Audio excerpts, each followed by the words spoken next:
1925 या 1930 में इसी के आसपास रहा होगा, एग्जैक्ट आई डोंट नो। शायद 1825 100 साल खुदाई हुई। स्थान का नाम है सारनाथ, पहला स्थान जहां पर भारतीय इतिहास जिसको दबाया गया उसका खुलासा हुआ और उसके बाद हमारी पहचान उजागर हुई। लेकिन ये कितने साल दबाया गया आपको अंदाजा है? लगभग 2100 साल। एक सवाल आपसे खड़ा करता हूं, मैं आऊंगा इस तमाम मुद्दों पर। आपने देखा होगा कि बुद्ध की मूर्तियां टूटी हुई मिट्टी में मिलती है और बौद्ध स्तंभ टूटा हुआ मिलता है, सॉरी अशोक स्तंभ टूटा हुआ मिलता है। क्या आपने कभी विचार किया? घटनाएं बहुत हुई, आखिर अन्य किसी ग्रंथों में ऐसा क्यों नहीं पाया जाता, अन्य किसी धर्म के साथ ऐसा क्यों नहीं हुआ? तो आप लोगों को बता देना चाहता हूं साथियों, जो मैं समझता हूं कि बृहस्पति मौर्य की हत्या के बाद जब पूरी दुनिया बौद्धमय थी, पूरी दुनिया का मतलब एशिया के मैक्सिमम पार्ट, दुनिया तो नहीं थी, ऑस्ट्रेलिया, अफ्रीका, अमेरिका, यूरोप तो नहीं था, लेकिन जब इनको पता चला, देखिए विषमतावादी शब्द, मनुवादी और सामंतवादी शब्द का प्रयोग करूंगा, आप समझ जाइएगा मैं किसको कहना चाह रहा हूं। विषमतावादी ताकतों ने, जिनको ये लगा कि उनकी जाति उच्चता नहीं बनी रह पाएगी, तो उन्होंने उस समानतावादी समतावादी उस साम्राज्य का ही विनाश कर दिया जिसमें उनको जातीय आधार पर उच्च नहीं कहा जाता था। उन्होंने विषमतावाद लागू कर दिया और विषमतावाद के बाद मैं स्पष्ट बता दूं, अभी किसी ने कहा कि हम काहे सब्जी बेचने वाले हो गए, हम पीछे के हो गए, तमाम ओबीसी एससी से की पीछे के हो गए। तो एक मिशन चला था, लिखित है नहीं, इतिहास है नहीं, क्योंकि एक तरफ से हत्याएं की गई थी। साकेत, अयोध्या का नाम साकेत था, वो ऐतिहासिक है, एक कहानी भी प्रचलित है कि वहां पर उसका नाम सरयू क्यों है। पढ़ लीजिएगा, हमारे वरिष्ठ साथी लोग हैं, आपको बताएंगे कि कैसे सरयू नाम पड़ा। एक तरफ से बौद्धों का, क्योंकि 80-90% बौद्ध थे इस देश में, नरसंहार हुआ, किसने करवाया ये पता कर लीजिए, और उसके बाद एक व्यवस्था लागू की गई। जब हमारा निशान ये लोग नहीं मिटा पाए, मैं अशोक पर ही हूँ, विषय पर ही हूँ, विषयांतर नहीं हो रहा। जब ये हमारा इतिहास नहीं मिटा पाए तो इनको उन्होंने मिट्टी से काट दिया। आप देखेंगे कि टीले पर, भाई ये सारे जो खुदाई होती है टीले पर क्यों होती है? क्या वो सब ऊंचाई पर जाके बस उसके ऊपर मिट्टी आके टपक रही है आसमान से? आसमान से तो मिट्टी आके टपकी नहीं। उस पूरे व्यवस्था को कवर किया गया। मैं सारनाथ 2 बार जा चुका हूँ, बड़े एरिया में। आप सोचिए कि उस पूरे एरिया को मिट्टी से करीब 50-100 फीट 200 फीट तक कवर कर दिया गया। जब अलेक्जेंडर बकिंगम ने उसको खोजा, उसके बाद भारत के इस स्वर्णिम इतिहास का पता चला। ये इतिहास यहाँ नहीं मिलता। आप देखेंगे चाइना के लेखक, म्यांमार के लेखक, जापान के लेखकों के पास सारा रिकॉर्ड है कि भारत का इतिहास क्या था, लेकिन भारत में नहीं था, क्योंकि सारे धर्मग्रंथ और सारे विश्वविद्यालय जलाए गए थे, योजनाबद्ध तरीके से जलाए गए थे, सारी पुस्तकें जला दी गई थी। हमारी पुस्तकें कहाँ हैं? जो चाइना वाले ले गए वहीं से उन्होंने भेजा। वो कहते थे एक साम्राज्य था, यहाँ लोगों को पता ही नहीं, क्योंकि 2000 साल 100-200 साल नहीं, 2000 साल आपको बताया ही नहीं गया क्या किया गया। पूरा साम्राज्य का विनाश कर दिया गया, मारा गया, पीटा गया। मानवीय गुण होता है, आदमी डरता है। जब अभी सरकार लाठी चलाती है, कोई भी सरकार हो, लोग भाग खड़े होते हैं। इस लोकतंत्र में गांव छोड़ के भाग जाते हैं। सोचिए जहां आदेश दे दिया गया कि जो मिले उसी का गर्दन काट दीजिए, भाग गए सब जंगल में, कहीं जंगलों में पड़े, कहीं गुफाओं में पड़े, जहां खा रहे थे, जी रहे थे। कुछ बचे, 90% मार दिए गए। कौन मारा? नाम पता होगा आप लोगों को, पूछ लीजिएगा साथियों से। ये संस्कृति का पतन हुआ और उसके बाद आज उसी विचारधारा के लोग पावर में है। मैं अगला शब्द नहीं बोलूंगा। वो उस विचारधारा के लोग पावर में है जो विषमतावाद की बात करते हैं। एक संगठन है, दुनिया का सबसे बड़ा संगठन होने का दावा करता है, उसके डीएनए में यही है। अब मैं बात फिर वही कर रहा हूं, मैं विषयांतर नहीं हो रहा हूं। जहां पे समतावाद की बात महामानव गौतम बुद्ध ने की और जहां पे समतावाद की बात सम्राट अशोक ने की, और मैं तीसरे महापुरुष को मानता हूं डॉक्टर अम्बेडकर को। उस सिद्धांत को बचाने में 2000 साल बाद डॉक्टर अम्बेडकर का बहुत महत्वपूर्ण रोल रहा। जब उन्होंने 5 लाख लोगों के साथ बौद्ध धर्म स्वीकार किया, तब जाकर के ये चर्चा में आया कि ये भी धर्म था। आज जो लोग दावा करते हैं कि हम अखंड भारत बनाएंगे, हम विश्व गुरु बनेंगे, हम सोने की चिड़िया थे, आपकी जो भी तर्क क्षमता है, आपकी जो भी शिक्षा है, उस आधार पर ये बताइए किसके काल में भारत सोने की चिड़िया था, मौर्य काल में था, इसमें कोई शक था। और अशोक के समय में था। विश्वगुरु कब था? बंदे जी तमाम वक्ताओं ने कहा विश्वगुरु कब था? नालंदा, तक्षशिला, विक्रमशिला, ये कब था?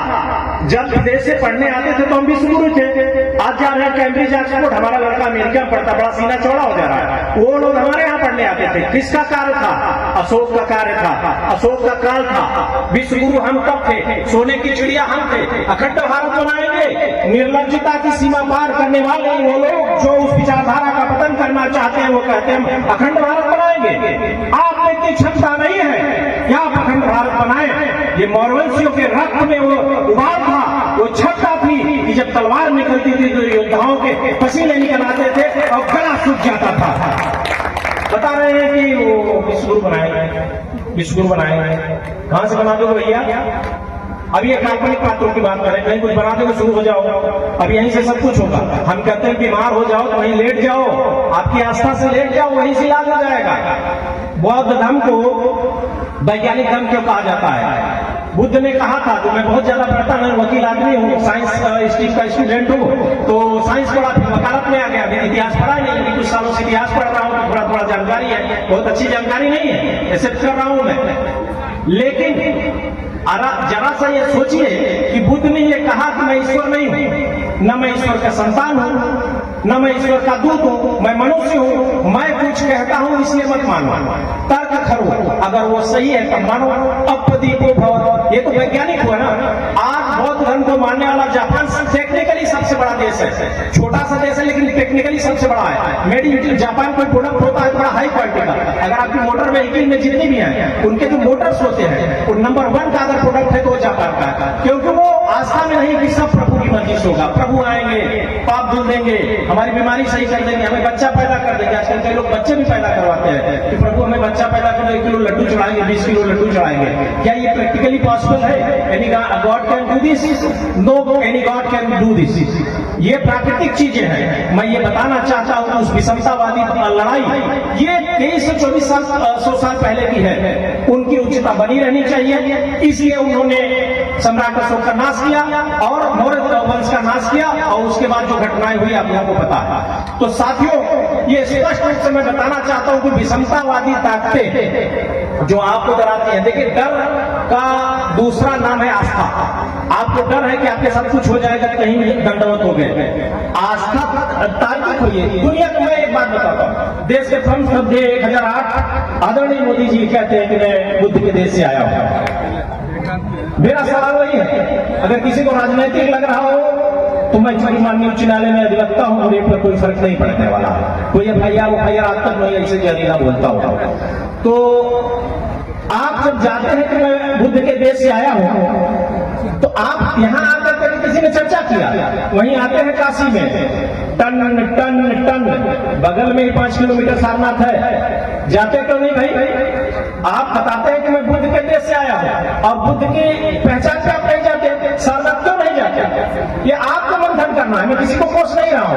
आपको मंथन करना है कि आपका इतिहास मिटाने वाले कौन लोग हैं और वो किस विचारधारा के लोग हैं। एक वीडियो मैंने डाउनलोड कराया, एक हमारे वैचारिक साथी हैं अचल सिद्धार्थ यादव जी, वीडियो था 1-2 साल पुराना। देश के परम आदरणीय, प्रदेश के परम आदरणीय मुख्यमंत्री जी ने कहा था कि मैं योग बुद्ध को मानने वाला हो। बुद्ध यही नहीं गए थे आपके बगल में ही, वही भाषण उन्होंने दिया था। बुद्ध की बहुत लंबी चौड़ी बातें कह दी कि बुद्ध से शांति आएगी और बुद्ध का इतिहास, मौर्य वंश का इतिहास बहुत लंबा चौड़ा किया। मैंने उनको भेजा चल भाई को, अपने पास चल भाई डाउनलोड करके भेजिए, टेक्निकली एक्सपर्ट नहीं, वो वीडियो आया है। इतनी तारीफ अगर आपको बौद्ध धर्म के लोगों की है तो मेरा एक सवाल है आप लोगों से, बुद्ध ने ज्ञान कहां प्राप्त किया था? बोधगया में। बोधगया में अतिक्रमण हुआ है कई सालों से। आप ये बताइए, हर धर्म का एक धर्मस्थल होता है। इस्लाम का एक धर्मस्थल है, जैन का एक धर्मस्थल है मुख्य, हिंदुओं का भी एक मुख्य धर्मस्थल है, वैसे ही बौद्धों का मुख्य धर्मस्थल है। इस्लाम के जो भी ऑर्गेनाइजेशन है उनका जो ऑपरेट करता है, जो मेंबर्स होते हैं, जो चेयरमैन होते हैं, वो मुसलमान होते हैं। हिंदुओं का हिंदू होता है। क्या राम मंदिर में कोई मुसलमान है मेंबर? आप बताइए, है?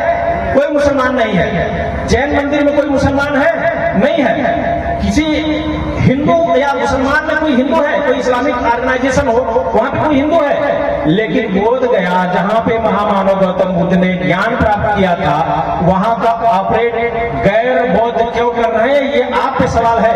आप ये सोचिए, मैं विषयांतर नहीं हूं, मैं बार बार रिमाइंड कर रहा हूं, क्योंकि उसको किसने बनाया था? सम्राट अशोक ने बनाया था। मैं सम्राट अशोक पर ही बोल रहा हूं। सम्राट अशोक ने बनाया था और आज वो कब्जा किए हुए हैं। अंग्रेजों ने उनके लिए कहा था कि इनके अंदर न्याय का चरित्र नहीं होता है। मैं कहता हूं प्रॉपर्टी आपकी है, आप अपनी प्रॉपर्टी में रहिए, आप अपनी में रहिए, मैं अपने में रहता हूं। आप हमारी प्रॉपर्टी पे कब्जा किए हो, बदतमीजी कर रहे हैं। मैं कहना चाहता हूं साथियों कि आप अगर सम्राट अशोक के वंशज हैं और अगर आप उनके रास्ते पे चलना चाहते हैं तो उनके द्वारा स्थापित उस स्थल को, बोध गया स्थल के लिए आवाज उठाइए, लिखिए, पढ़िए, आंदोलन करिए और संविधान के दायरे में आंदोलन करिए। कोई ताकत आपका कुछ नहीं कर सकती है, हमें लड़ना होगा।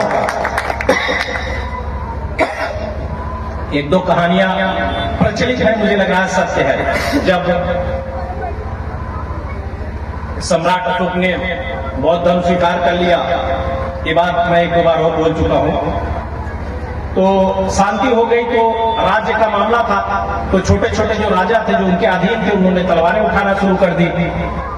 उन्होंने जब तलवारें उठाना शुरू किया और विद्रोह हो गया, कहीं से सूचना आई कि तराई क्षेत्र उधर जम्मू कश्मीर और जो बॉर्डर के लोग थे उधर के लोगों ने विद्रोह कर दिया। वहां से सूचना आई कि कुछ कबीले के राजाओं ने विद्रोह कर दिया। तो सम्राट अशोक ने एक पत्र लिखा, चर्चा में है, हमें लग रहा है यथार्थी होगा, और पत्र लिखा और उन्होंने अपनी तलवार भिजवा दी। बोला तय कर लीजिए, ये तलवार चाहिए या संधि चाहिए। मैं वही चंड अशोक हूं, तलवार चलाना छोड़ा है, चलाना भूले नहीं है। और इस पत्र को पढ़ते ही जो 4-5 छोड़भैया राजा थे उनके पसीने छूट गए, गला सूख गया और समस्या हल हो गई, सब शांत हो गए। आज कहा जाता है कश्मीर की समस्या वर्षों से पड़ी है, वर्षों से सुलझ नहीं रही है, और हमारे पूर्वजों के एक पत्र ने निपटा दिया था। क्या ये सत्य नहीं है? श्रीनगर गूगल करिए, श्रीनगर किसने बसाया? सम्राट अशोक ने बसाया। श्रीनगर किसने बताया? सम्राट अशोक ने बसाया। ये उनके कल्याणकारी नीतियां आप लोग सुन चुके हैं, इसलिए कुछ महत्वपूर्ण चीजें बता रहा हूं। एक और गूगल करिएगा, एशिया का सबसे बड़ा किला किसने बनाया? आपको आएगा चित्रांगद मौर्य, राजस्थान का, चित्तौड़गढ़ का। हाँ, चित्तौड़गढ़ का। इतनी उपलब्धियां हासिल करने के बाद एशिया का सबसे बड़ा किला हमने बनाया, सबसे बड़े क्षेत्र पे हमने शासन किया। और चंद बकलोल, पूर्वांचल में बकलोल बोला जाता है, हमारे यहाँ एक और शब्द है, पश्चिमों गाली होती है इसलिए बोलूंगा नहीं, बकलोल बोल देता हूँ। बकलोल टाइप के लोग 100 किलोमीटर शासन करने वाले हमें बताते हैं कि कौन योग्य है, कौन ताकतवर है और कौन पावरफुल आदमी है कोई सम्राट। मैं इस मंच के माध्यम से बताना चाहता हूँ, भारतवर्ष के इतिहास में 50 लाख किलोमीटर, 50 लाख वर्ग किलोमीटर समथिंग, कोई लोग 52 लाख वर्ग किलोमीटर बताते हैं, किसी भी राजा का एक और शब्द मैं आप लोगों को संशोधित करके बताना चाहता हूं, आधे में रोक दे रहा हूं, कई लोग बोलते हैं कि रोका मत करिए, मैं रोक दे रहा हूं। एक होता है राजा और उसके राज्य को इंग्लिश में किंगडम कहते हैं, और एक होता है सम्राट, उसके राज्य को एम्पायर कहते हैं। आप इस बात को, दोनों को डिफरेंस समझिएगा। ये चंद छोटे क्षेत्रों के राजा ये वो बताने की कोशिश करते हैं हमारे पूर्वजों का इतिहास, तो किंगडम से बहुत बड़ा होता है एम्पायर। एम्पायर खड़ा होता है, इतना बड़ा एम्पायर किसी का था ही नहीं। अब हमारे क्षेत्र में आजकल हमसे 1/10 भी शासन जिन लोगों ने नहीं किया, वो भी ज्ञान देते हैं। इसलिए मैं ये बताना चाहता हूं सुजातियों, और यहाँ हर समाज के लोग बैठे हुए हैं, क्योंकि महामानव गौतम बुद्ध ने ऊंच नीच की बात नहीं की थी और ना उन्होंने छुआछूत की बात की थी। सम्राट अशोक ने भी वही रास्ता अपनाया, और तमाम चीजें जो लोग कह रहे हैं, पशुओं पे भी उन्होंने दया की, पशु चिकित्सालय खुलवाए। वो पेड़ होगा, आप लोगों लोगों ने बहुत सुना है कि तालाब खुदवाए, वो तो किया, अच्छी चीज है, लेकिन जो समानता की बात थी, आजकल एक व्यवस्था चलती है, एक धर्म के लोगों के छू लेने से उसी के धर्म के लोग अपवित्र हो जाते हैं। पता नहीं कौन सा धर्म है, मुझे नहीं पता है, आप लोग पता करिएगा, बताइएगा कि उस धर्म के लोगों के छू लेने से धर्म अपवित्र हो जाता है।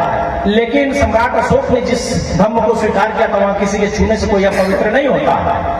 और अगर मूंछ रख लिए टाइप, उनके बाप का मूंछ अगर आपने रख लिया तो फिर मार मार के मार ही डालते थे। और एक और शब्द है, घोड़ी पे अगर आप चढ़ गए तो फिर बवाले है, दुल्हा बन के आप चढ़ गए। ये विषमतावादी लोग कौन है, वो कौन लोग थे? इस बात को आपको मैं बार बार जागरूक करना चाहता हूं कि आजकल वो हर जगह माहौल बना रहे हैं, वो लगा के झंडा उंडा कुछ करते हैं। जरा उनसे पूछिए कि हम लोग मनुष्य समान है कि नहीं है। अगर कहते हैं हाँ ठीक है, उनसे पूछिए मनुस्मृति कुछ लिखती है, आप मानते हैं? आप कहेंगे नहीं गलत है, अंत में जाकर उसी पर भी करते हैं। जहां पे वो कहते हैं कि धन रख लोगे तो तुम हत्या कर दी जाएगी, उनकी संपत्ति कब्जा कर लो। ऐसी विचारधारा के विरोधी सम्राट अशोक रहे हैं और भारतवर्ष के इतिहास में इतना महान सम्राट हुआ ही नहीं है। मैं बहुत ज्यादा वर्णन नहीं करना चाहता हूँ, लेकिन साथियों मैं ये बताना चाहता हूँ कि यहाँ पे बैठे लोग उनके अनुयायी हैं, चाहे वो किसी जाति धर्म से हो, क्योंकि जाति व्यवस्था में सम्राट अशोक का भी विश्वास नहीं था। और सम्राट अशोक के बाद डॉक्टर अम्बेडकर के सिद्धांतों को समझिए। ग्रामीण क्षेत्र में मैं भी एक बार मैंने बहुत पहले लिखा था कि हृदयलाल मौर्य भूतपूर्व पाखंडी, तो बड़ा लोग हंसे।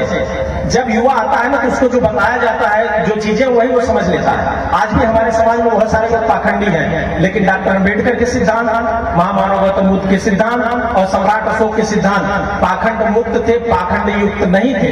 इसलिए आप किसी भी स्तर के पाखंड में अगर इन्वॉल्व हैं तो आप अपने पूर्वजों के विचारधारा के विपरीत हैं। साथियों मैं सामाजिक बातें कहना चाहता हूं, निवेदन करूंगा, जो मुझे अशोक को बोलना था वो बोल दिया। अगर आप उनके रास्ते पे चलना चाहते हैं, किसी जाति को ऊंच नीच मत कहिए। अगर आप किसी को नीच मानते हैं तो आप विषमतावादी हैं, और आप विषमतावादी हैं तो आप अपने पूर्वजों की विचारधारा का विपरीत हैं। और अगर आप अपने पूर्वजों की विचारधारा का विपरीत है तो आप कुल के कलंक हैं, और कुल के कलंक होना शर्म का विषय है। इसलिए पूर्वजों के नाम को अगर आगे बढ़ाना है तो पूर्वजों के सिद्धांत पे चलिए। बहुत सारे लोग आएंगे, हर समाज में पैदा होंगे। दूसरा डॉक्टर, अभी किसी ने कहा था, न दूसरा डॉक्टर अम्बेडकर पैदा होगा, न दूसरा महामानव गौतम बुद्ध पैदा होगा, और न ही सम्राट अशोक पैदा होगा। बहुत सारे लोग आएंगे, पैर खड़ा करेंगे, बड़े बड़े अधिकारी बन जाएंगे, उद्योगपति बन जाएंगे, पैसा कमाएंगे, रिटायर हो जाएंगे, बूढ़े होकर निपट जाएंगे, जैसे सब मर जाते हैं। इसमें बड़ी उपलब्धि नहीं है। आपको अगर कुछ करना है तो पूर्वजों के इतिहास को अगर बना के रखना है तो सम्राट अशोक के सिद्धांतों को समझना होगा। इसलिए बुद्ध के सिद्धांत थे, और एक और सिद्धांत मैं बताऊंगा। बुद्ध के सिद्धांत को एक्सप्लेन किया सम्राट अशोक ने, और सम्राट अशोक के सिद्धांत को 3 लाइन में एक्सप्लेन कर दिया डॉक्टर अम्बेडकर ने।